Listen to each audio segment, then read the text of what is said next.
அதிகாரம் 21. தாவீதின் கணக்கெடுப்பு. சாத்தான் இஸ்ரேலுக்கு எதிராக எழும்பி இஸ்ரேலரை கணக்கிடுமாறு தாவீதை தூண்டினான்.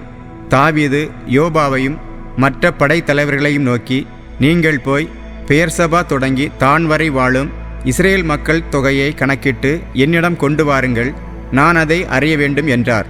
யோபாபு பதிலுரையாக, ஆண்டவர் தம் மக்களை இப்போது இருப்பதினும் 100 மடங்கு மிகுதியாய் பெருகச் செய்வாராக. என் தலைவராகிய அரசரே, அவர்கள் யாவரும் என் தலைவரின் பணியாளர் அன்றோ? என் தலைவர் இதை ஏன் நாட வேண்டும்? இஸ்ரேல் மீது பழிவிழ ஏன் அவர் காரணமாக வேண்டும் என்றார். இருப்பினும் அரசரின் கட்டளை யோபாவை பணிய வைத்தது. எனவே யோபாபு புறப்பட்டு போய் இஸ்ரேல் நாடெங்கும் சுற்றிவிட்டு எருசலேமுக்கு திரும்பி வந்தார்.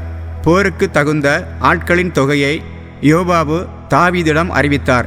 வாளேந்தும் வீரர் இஸ்ரேலில் 11 லட்சம் பேரும் யூதாவில் 4,70,000 பேரும் இருந்தனர். எனினும் அரசரின் ஆணையை வேண்டா வெறுப்பாய் நிறைவேற்றினபடியால் லேவி பென்யமின் குலத்தாரை யோபாபு கணக்கிடவில்லை. இக்கணக்கெடுப்பு கடவுளின் பார்வையில் தீயதாக இருந்ததால் அவர் இஸ்ரேலை தண்டித்தார். தாவீது கடவுளிடம், நான் இந்த செயலை செய்தபடியால் பெரும் பாவம் செய்தேன், உம் அடியானை மன்னியும், நான் மதியீனமாய் செயல்பட்டேன் என்று சொன்னார்.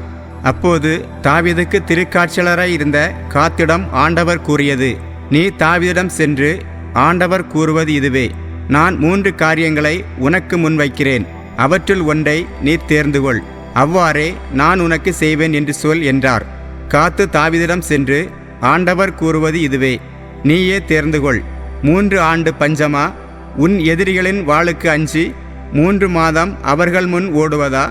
இஸ்ரேல் நாடெங்கும் சாவு உண்டாகும்படி ஆண்டவரின் தூதர் 3 நாள்கள் நாட்டில் வருவிக்கும் ஆண்டவரின் வாளான கொள்ளை நோயா? இப்போது என்னை அனுப்பியவருக்கு பதிலளிக்குமாறு உம் முடிவை கூறும் என்றார்.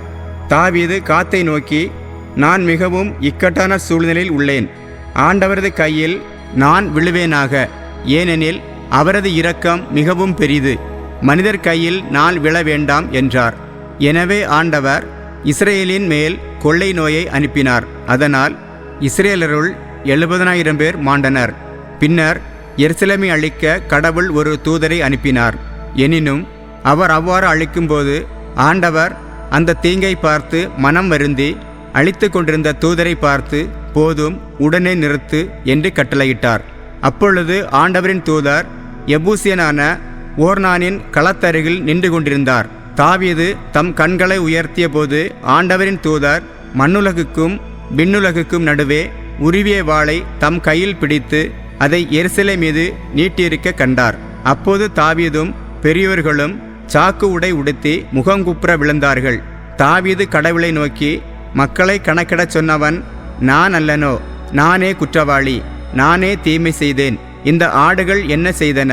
என் கடவுளாகிய ஆண்டவரே, உமது கை எனக்கும் என் தந்தையின் வீட்டாருக்கும் எதிராக இருக்கட்டும், கொள்ளை நோய் மக்களிடமிருந்து விலகட்டும் என்று வேண்டினார். ஆண்டவரின் தூதர் காத்தை நோக்கி, எபூசியனான ஓர்னானின் களத்திற்கு சென்று ஆண்டவருக்கு ஒரு பலிபீடம் எழுப்புமாறு தாவீதிடம் சொல் என்றார்.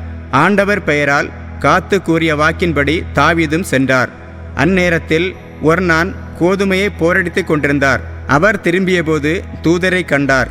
அவரோடு இருந்த அவருடைய 4 புதல்வரும் ஒளிந்து கொண்டனர். தாவீது தம்மிடம் வருவதை ஒர்னான் தலை நிமிர்ந்து பார்த்து போரடிக்கும் களத்தை விட்டு வெளியேறி முகங்குப்புற தரையில் விழுந்து அவரை வணங்கினார்.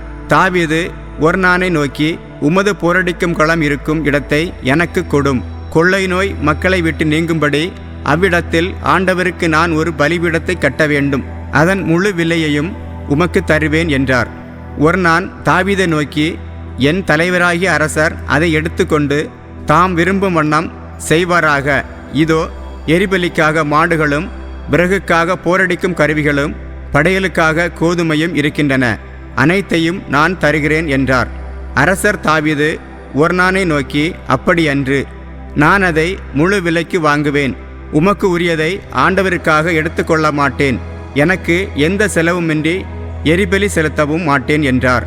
அவ்வாறே தாவீது 600 பொற்காசுகளை ஓர்னானுக்கு கொடுத்து அந்த இடத்தை வாங்கினார். தாவீது அங்கு ஒரு பலிபீடத்தை ஆண்டவருக்கு கட்டி எரிபலிகளையும் நல்லுறவு பலிகளையும் செலுத்தி ஆண்டவரிடம் வேண்டுதல் செய்தார். பலிபீடத்தின் மேல் வானின்று இறங்கிய நெருப்பின் மூலம் ஆண்டவர் பதிலளித்தார். தூதர் தம்முடைய வாளை மறுபடியும் அதன் உரையில் போடுமாறு ஆண்டவர் அவருக்கு கட்டளையிட்டார்.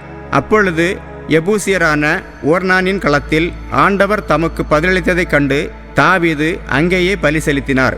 மோசே பாலை நிலத்தில் எழுப்பிய ஆண்டவரின் திருக்கூடாரமும் எரிபலி பீடமும் அந்நாட்களில் கிபியோனின் தொழுகை மேட்டில் இருந்தன. ஆயினும் கடவுள் அருளும் வாக்கை பெற அவர் அங்கு செல்ல இயலவில்லை. ஏனெனில் அவர் ஆண்டவரின் தூதரது வாளுக்கு அஞ்சியிருந்தார்.